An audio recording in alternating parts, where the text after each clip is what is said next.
Hello friends, in the previous video, we installed the app and updated it successfully.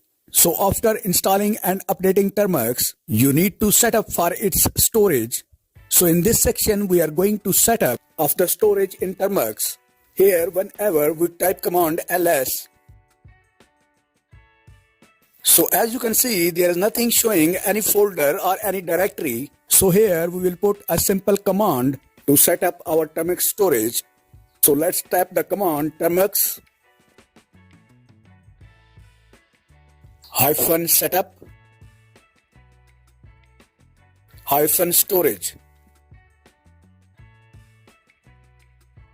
You can see it again, Termux -setup -storage. After typing this command, let's hit enter. A pop-up will be appeared. Now tap on allow. Now let's tap again ls. You can see now a storage option in your Termux. In the next video, I will tell you how to install API in Termux. So see you in next video. Till then, goodbye.